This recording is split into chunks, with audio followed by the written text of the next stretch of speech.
Thank you, RBC, for this awesome opportunity. And I can't tell you how excited to be here and share my wisdom with an amazing brother, a friend, and a family member that I met. You know, people say you meet people in your life in three different ways, for a reason, for a season, in a lifetime.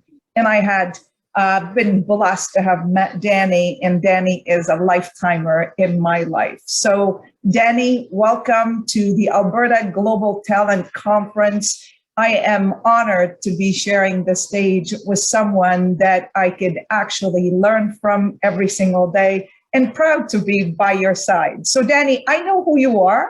I know how awesome you have been to other people and other immigrants and newcomers to the country in what you do in within your family to give back. But can you tell people a little bit about who Dany Assaf is?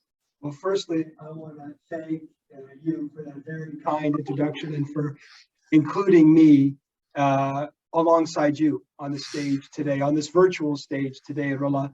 And, you know, life is a journey. And if you are blessed and fate puts beautiful people in your path, you hang on to them dearly, because these are the things that truly last and give us opportunity to learn from one another and an opportunity to try to make whatever we touch better.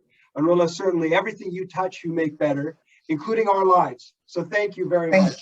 And as a sister, as a fellow person of Lebanese heritage here in Canada, it also adds another level of beauty to the conversation we're going to have, and be able to hopefully share our story to inspire those who are with us today about what the promise of Canada can be for them. Even though we see a lot of challenges and we see some indications of darkness, there is always hope, because Canada provides us with that opportunity. And my story is, I think, similar to many stories of Canadians, is that Canada is a place where many can become one. And it started with my family over 100 years ago, or almost 100 years ago, sorry, when my great-grandfather came to Alberta and to Edmonton. And that's another reason why it's so special to be with all of you today, is because it relates to my home and being born and raised in Edmonton and Alberta, and seeing what the promise of Alberta can provide is something that I hope we can all not only share in the future, but also build on the past, because we know we are a function of our stories and how we want to define ourselves. So here is the story of my family. The story of my family are Lebanese immigrants, my great-grandfather coming from Lebanon, the Bekaa Valley, farmers, to come to Alberta in 1927. And he came to Alberta because there were family members, cousins who had come before him 10, 20, 30 years before that. And they came to Alberta maybe in the late 1800s. They came for different reasons, but I think at the end of the day, why they came to Canada was somehow they heard about the promise of Canada. Now, there are stories about how this actually got communicated to people in Lebanon, and it relates to this beauty of another aspect of human interaction, which is trade and business and working with one another. Because those stories they tell are that my family, farmers from the Bekaa Valley, would go and sell their vegetables or whatever it may be in Beirut, which was this famous port city, this historic port city. When they would go there, they would spend the night because they didn't have cars going back and forth, and they would sit and talk to people who were working on these boats who came from other lands. And in those days, those stories were shared intimately, and they told them of things maybe like the gold rush, what was happening in Canada, and it inspired these people to believe maybe there was opportunity there. But I think more fundamentally, what they knew was this new country, this new land, was a place where you could start over. And I always try to think to myself, what is the essence of the Canadian dream? What is it? The essence of the Canadian dream is Canada is a place where who you are will never determine what you can be. And that is the dream we want to instill in every single one of us, in our children, in every generation, is boundless opportunity. Even in the face of challenge or tragedy, or in a certain situation where we feel a road may be blocked, we hope to unblock those roads. And that's part of our journey of perfecting what is Canada. So the other aspect of my family story is something very Canadian and fascinating, I think, in these times. As these came, my great-grandfather, they were of the Muslim faith.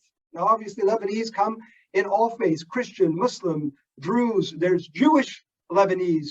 So it is a place that is a collection of all kinds of people and faiths. That's the beauty of Lebanon as a historic place that was a geographic crossroads. Canada, by its politics, we created the same kind of modern culture where we said to anyone, you can come here and you can be Canadian. And that talks about the title of my book. And I'll just talk a little bit about that, what that means about how we have an inclusive Canada. But these people came, and in 1938, they built the first mosque in Canada in Edmonton, Alberta. People may not think that because they hear what's going on in the world today. And that was not built just because the Muslim community was able to put things together. It was built with the help and the support of the Christian families, the Jewish families, and others who were there, who said, these are people who work, they give back, they deserve to have a genuine place and space in our province and in our hearts and in our future. And they helped them. And this movement to build this mosque was actually led by an incredible Lebanese woman. Her name is Hamdan, who herself immigrated from Lebanon. And she was the champion of this mosque. And there's a school named after her today in Edmonton, who convinced the mayor of Edmonton at that time. And remember, it was after the Depression. There wasn't a lot of money, but the community came together. And one of the last things that's fascinating about that story is that mosque is now part of Fort Edmonton Park. Anybody goes to Fort Edmonton Park, you can see that mosque. And what's fascinating is when you look at it, it looks like a mosque, but it has little architectural markings of a church because the contractor was Ukrainian Canadian. So another immigrant helps these immigrants build this mosque, and its lasting legacy is it looks like a mosque with these features of an Orthodox Christian church. It's, again, just a reflection of what Canada is, of many becoming one. Absolutely fascinating piece of Canadian history, and a story that can inspire us even when we see some darkness or some challenges ahead, because those stories define who we are. We're not going to let others who don't want to allow everybody to participate in making our future and our next chapter, God willing, even the brightest chapter yet, because we're going to put obstacles in their paths so they can't realize that Canadian dream. And that gets to the title of my book, just briefly, because this is about the inclusivity of Canada and the two-way relationship we all have with Canada, which is the title, Say Please and Thank You and Stand in Line, which are words that were shared with my father by the son of another Lebanese Canadian who happened to be the son of this woman, Hamdan. His name is Munir Hamdan. He's a youth, 94 years old, still lives in Edmonton, and remains an incredible inspiration. So many years later, when my great-grandfather came, he brought his great uncle. They were in Lac La Biche, Alberta, and mink ranchers. And then my father came in 1965. This son of this woman who championed the mosque, Munir Hamdan, tells my father, I know you Lebanese are very proud of your heritage, and we should always remain proud of our heritage. But don't ever forget, in Canada, there are certain things that are important to remember. It is a place where we always say please and thank you and stand in line for one another. And it's fascinating to me that a Lebanese Canadian, for me, captured the beauty of Canada in these words, because it is practical and it is poetic. It is practical because if we live in a society where we do that for one another, it's so comfortable and civilized. But it also, what does it mean? It means we respect and we equally all expect to be respected. That is the equality. The foundation of equality is we look at one another as moral equals. And then in addition to that, when we think of a membership criteria, we think, how do you become a member? And this membership is inclusive and it's simple, but yet meaningful. Because no matter where we come from, no matter our religion, no matter our background, no matter our history, we can all say please and thank you and stand in line. Never compromise any aspect of our authentic identity, and we can all become Canadian and live this dream where who we are will never determine what we can be. I love it. your passion towards the story, but most importantly, you know, you were born here, but the drive in terms of how you never forgot your roots. You talk about Lebanon like you lived there your entire life and you just came to Canada. I look behind you and there's the cedar of Lebanon, which to me is a huge symbol. It's sitting right on your shoulders as I look, and that's how you hold Lebanon in that such high regards. I love that say please, thank you, and stand in line is an unbelievable recipe of success to be a true Arab, Lebanese, immigrant Canadian, because that is what guides us to be where we are today. So I look at your story, Dany, and I look at my story, and every immigrant or every story, period, is an inspiration to another person. And I hope your story and my story today is an inspiration to a lot of listeners on the call. And Rola, and why, as talked about earlier, why it's such an honor to share the stage with you today is because your legacy and what you have accomplished and what you have seen and what you have done and what you have inspired all these decades later after my great-grandfather came to Canada shows that that fire still burns and the mantle is continuing to be passed to an exceptional group of people who join the Canadian family and continue to lead us to hopefully what is even a brighter future.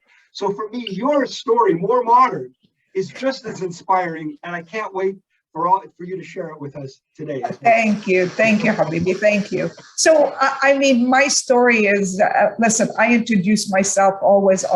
I'm the proudest Lebanese that you'll ever meet, but the most grateful Canadian, period, full stop.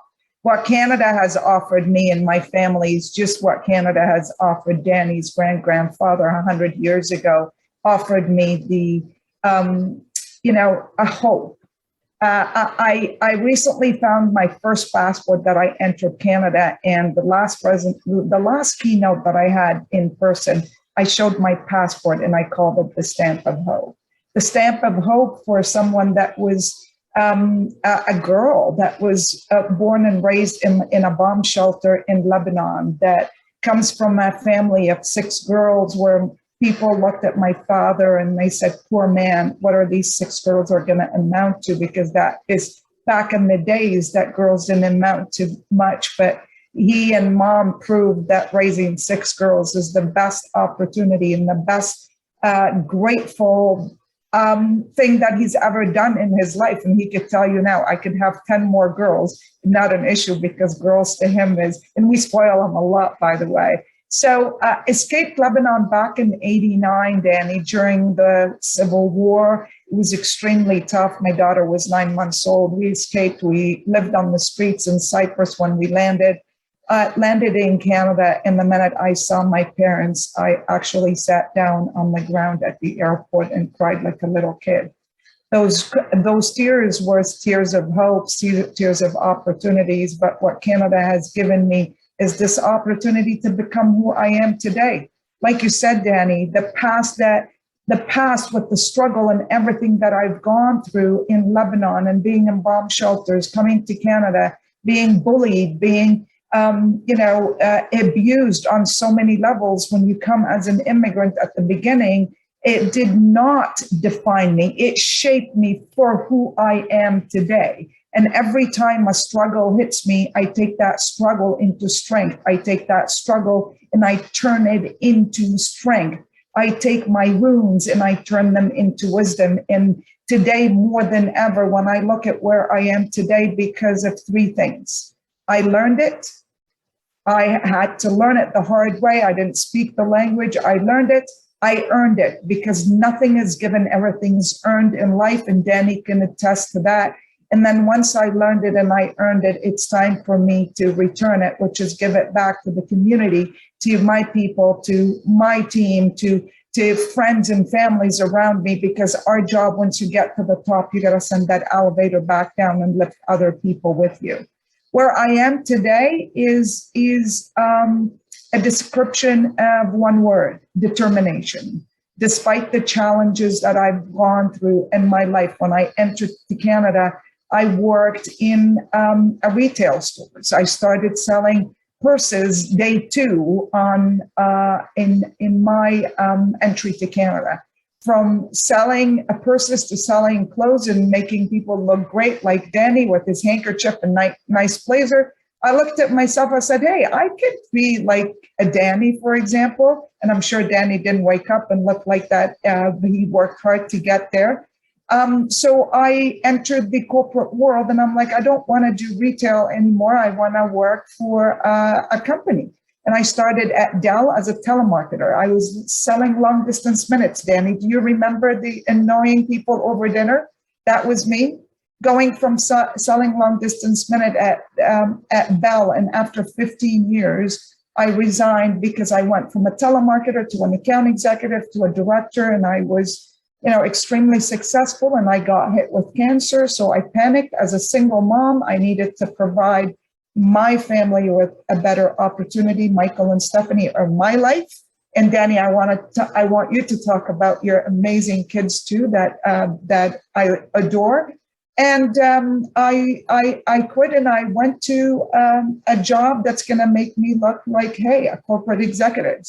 A lot of people doubted me. A lot of people said, what are they thinking hiring her at Dell to do this role, or hiring her at Cisco as the president of Cisco Canada? And you know what? My biggest accomplishment was proving people wrong, because that gives you the drive to get to where you need to be. And today, more than ever, after I had the 3-year amazing gig at Cisco as the president, Michael Dell, my boss and my boss's boss, called me and said, it's time to come back home. And today I'm proud to tell you that I enjoy an amazing role at Dell as the global channel chief, responsible for $58 billion.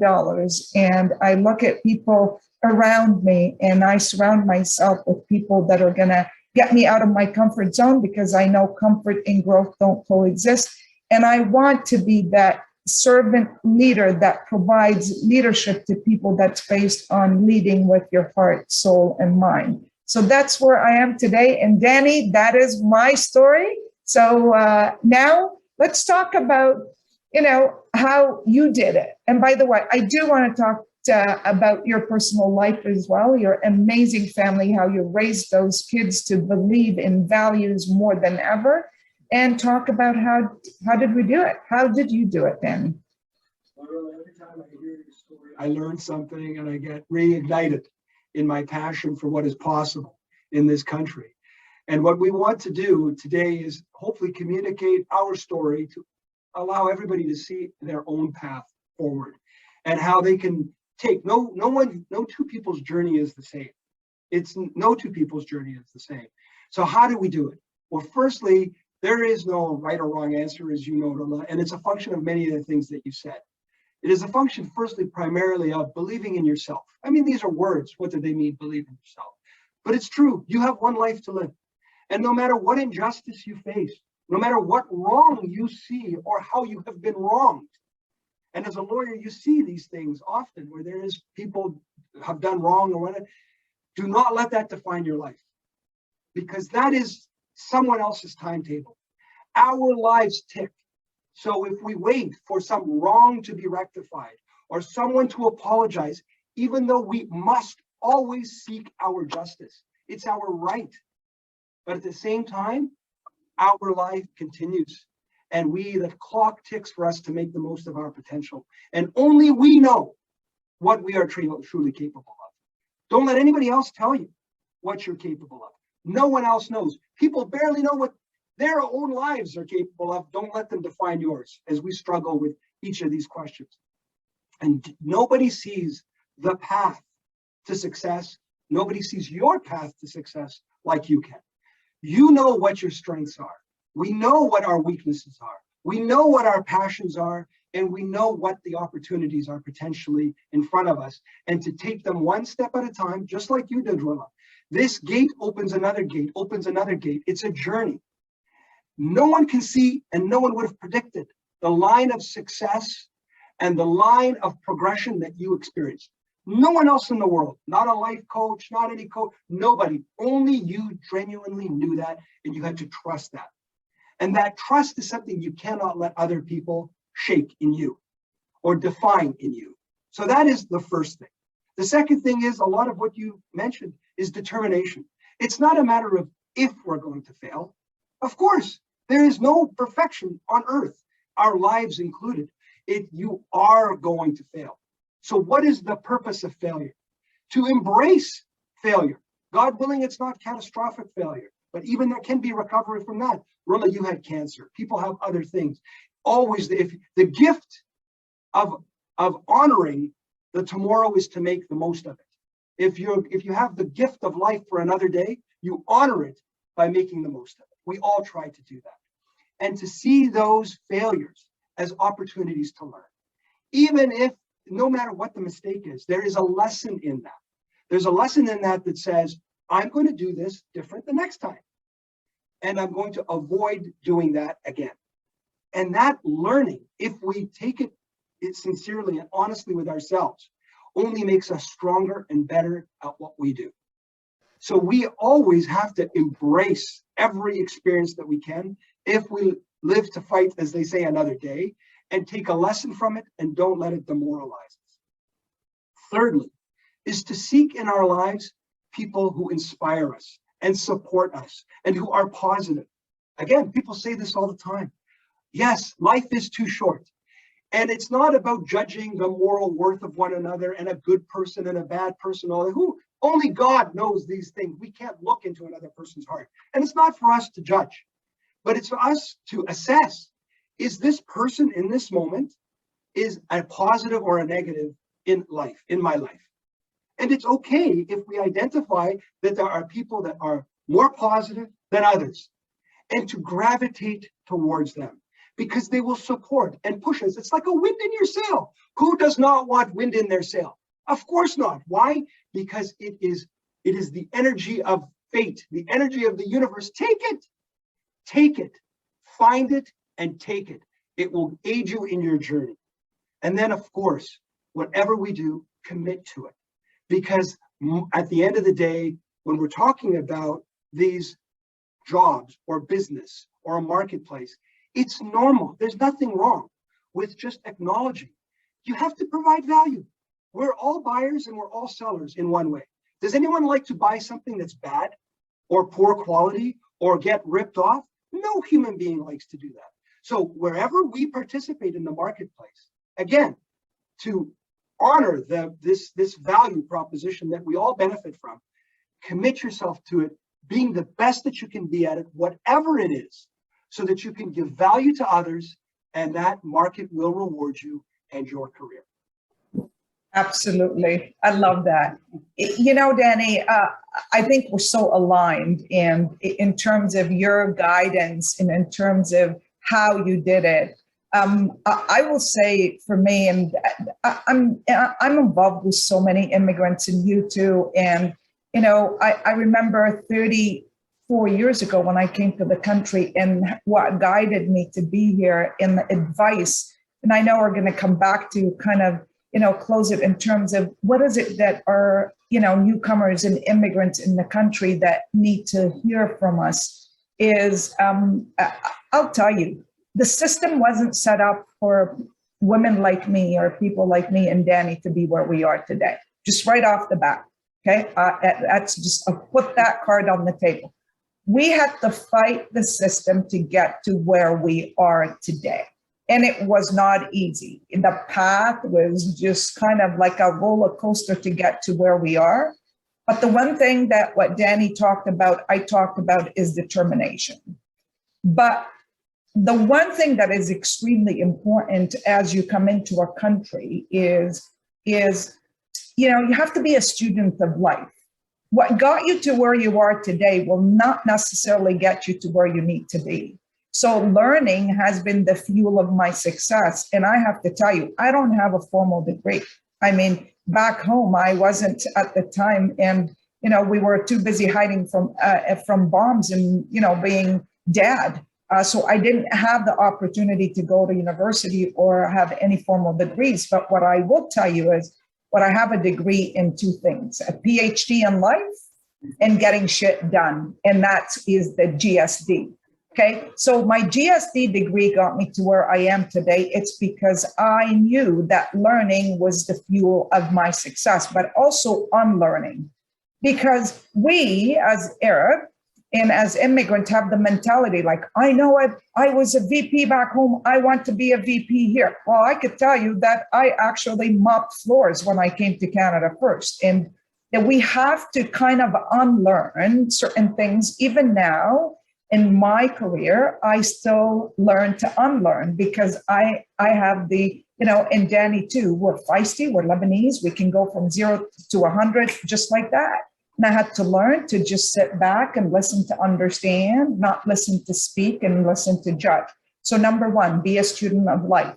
Number two is be your passion is extremely, extremely key for your success. So let your passion guide you to your success, because don't go out there and just have passion without results of purpose and impact, right? So my passion has led me to do a lot of things around being a result-oriented leader and a servant leader, but also to give back to my community, to have a purpose and impact, to empower people, to inspire people, but then get out of their way so they could go out there and make an impact on the world. And then most importantly, and Dany touched on, is believe, right? So to me, that is so important because you need to believe in yourself. You need to believe in your ability that you can and you will do that. You need to believe in who you come with and from, and never forget your roots. And you need to believe by showing up, standing up, and speaking up, because people like us that are showing up, standing up, and speaking up are making a difference in the world. So that is the advice that I will give you. And make sure that if you ever get to a point in your life where you fail, then that's great, because you got to take that failure to learn from, because failure is the best thing you could do and turn it to growth. But if you continue to fail, that means you're doing something wrong. You have to go and surround yourself with people that are going to give you that advice in terms of what you need to become a better human and a better citizen, period, full stop. Dany, in closing. Your advice is gold. Your advice is gold. And I'm glad you shared that with us, and for all of this next generation to be able to continue to embrace the promise that is Canada. Thank you, Dany. And you know what, Dany, I will stand by your side every single day. I will show up for you every minute of the day. And I will speak up with you in every opportunity, because people like you that are going to make a difference in Canada, those are the people that you value every day. I read something one day and it says, and you know, Dany, that I've been struggling with long COVID for the past year and a half. I read something that hit me really hard, and I could tell you that is one advice to you.